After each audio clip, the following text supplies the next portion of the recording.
Hello dear friends, once again welcome back to our literature class, and today we are going to discuss about formalism or Russian formalism, and I will conduct and upload this as a first and second part. So in the first part, today we will discuss about what is formalism and how was the origin, what are the main concepts and how it was ended. So dear friends, when we come to understand about formalism, it is almost like a new criticism. There are some features of new criticism that we can see in formalism. So formalism refers to the school of literary criticism and theory originated in the second decade of 20th century in Russia. So the origin of formalism was in Russia, and in the time period was the second decade of 20th century. Formalism takes its name from form. So the word from the form formalism name comes. Formalism developed as a means of studying literary text. The formalist oriented towards the form of literature. It was initiated by a group of Russian critics. They wanted to develop a formal way to produce an objective method of analyzing and interpreting a literature. So these Russian critics, they wanted to analyze a literature. For that, they developed a objective method of analyzing and interpreting a literature. They gave special attentions to the devices used in the literary works and in which patterns these devices are established.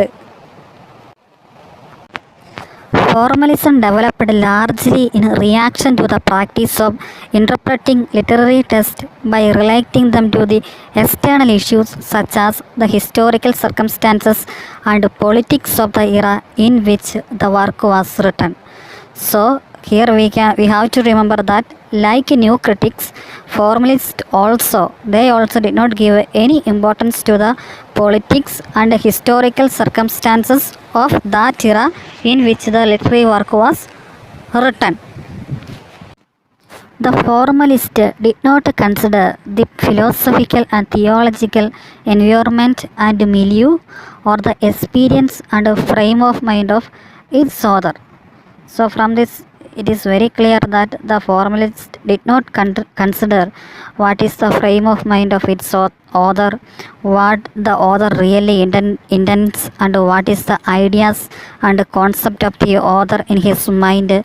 So they did not give any importance to the life and biography of authors, and also they did not give any importance to the environment, philosophical and theological environment. So it was a scientific and objective study of a literature. It is very important point that it was a scientific and objective study of literature.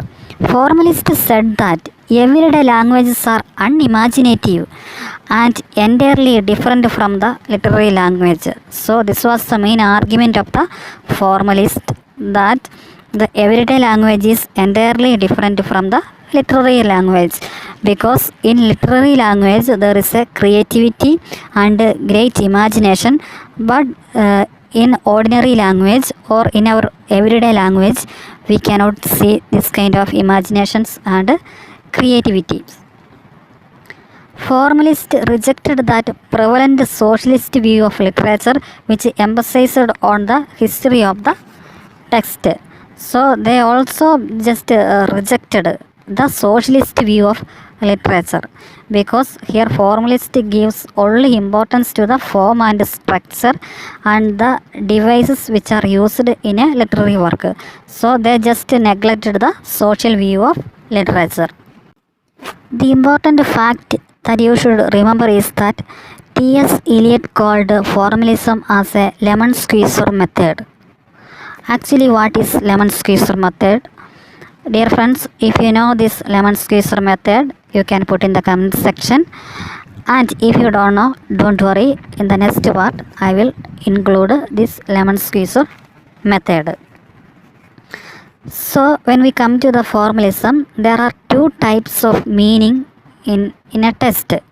That is textual meaning and contextual meaning. There are two types of meaning. Formalist says that let us forget about the context and focus only on the form of the text. Formalism basically means to look at the formal devices, to look at the formal structure of the text and then try to understand its meaning. The formal devices include rhythm, meter, rhyme, syntax, metaphor, etc. So we analyze these devices and trying to bring out meaning.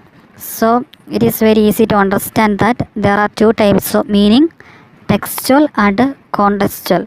Contextual meanings, we know that there will be in a writing there will be many situations. So depending upon the situation we can understand the contextual meaning. Through the eyes of Marxism we can understand a context. Post-colonialism we can understand a context. Through the eyes of feminism we can understand a context. If a boy sells the newspapers every day, we can say in the eyes of Marxism we can say that the boy doesn't have enough money for his studies, so he sells the newspapers. And in the eyes of the post-colonialism we can say that the cause for these reasons are the colonization, because the people who came here and ruled us, they are the real cause for this boy's newspaper selling, because the colonization made his life in this way.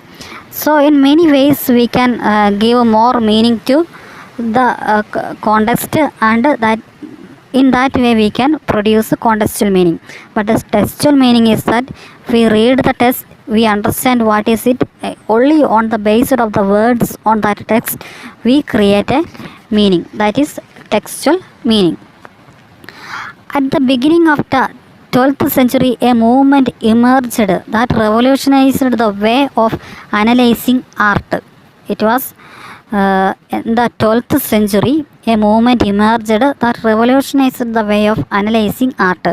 Formalism emerged primarily and particularly out of the work of Roman Jakobson, Boris Akimbo, and Victor Shklovsky. The formalists used their efforts at understanding written or plastic arts instead of following the path of interpretation. Because before the formalism, just understanding and evaluating text means to interpreting the text or interpreting the art. That means to explain the text or the art in a different ways. But when the formalism came, and they are giving only importance to the patterns and meaning and literary devices used in it. They are not ready to follow the traditional path. Formalists did not want to be stuck in tradition. Formalism seeks out meaning from a work by giving attention to the form or structure of a work and literary devices operating in it. So these are the important points which you should remember, because formalism gives importance only for the form of a work or the structure of a work, and they are very closely scrutinizing what are the literary devices operating in it. Literary devices means just like a simile, metaphor, these things, how does it operate in a literary work. So they give importance to only for the form and structure of a literary work. Now we need to understand that in examining a text through formalism, the social, historical, cultural and political realities inside the text is neglected. But we need to understand that the formalists did not discard the history and the social function completely. Instead, in the study of literary evolution, they focus on the modification of literary devices through the history. So we need to understand that they did not completely reject the historical tradition, because they need to focus on literary devices, how was the modification and how the literary devices are evolved throughout the years. So they need to focus more on the literary devices throughout the years. In that sense, they did not reject the history. In shortly, we can say that the formalism is like a judging book by its cover, because in formalism, the one being examined is the text itself, its form and structure. So in other way, we can say that the formalism means it is just like a judging a book by its cover, because we are focusing only on the form and structure of that book. So that we say that judging a book by its cover, because here book means the text, and we are only focusing on what is the form and structure here. So now we need to understand how was the formalism ended. What was the reason for ending formalism? It was ended in 1929 and between 1930. 1929 and 1930. Between that period, the formalism was ended. There was a ban on intellectual debate in the Soviet Union, because there was a ban on intellectual debate, because literary works and criticism means there will be always debate. But in Soviet Union, there was a ban on intellectual debate. Therefore, the formalism too was ended. So, in that reason, the formalism was also ended, because it is considered as an anti-Marxism.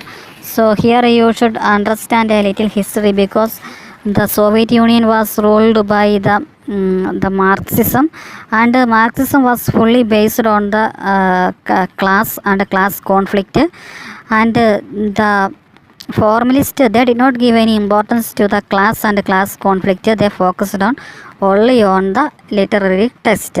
So that this formalism was banned. The Marxism gives importance to the class conflict, society, history, etc. But formalists were extremists. They did not give any importance to the biography, socio-political context, etc.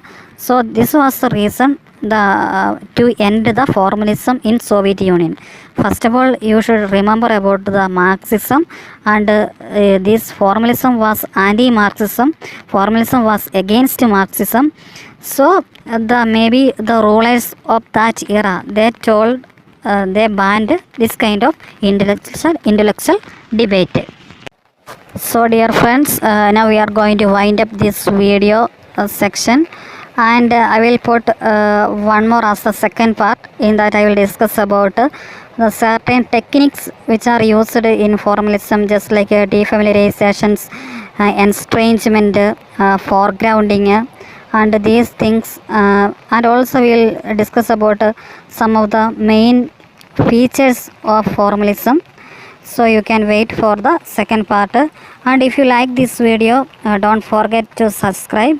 Please subscribe and share with your friends who are very much interested only in literature and who are preparing for the competitive exams. And if you have any doubt, please comment and like, share, and thank you so much for watching this video.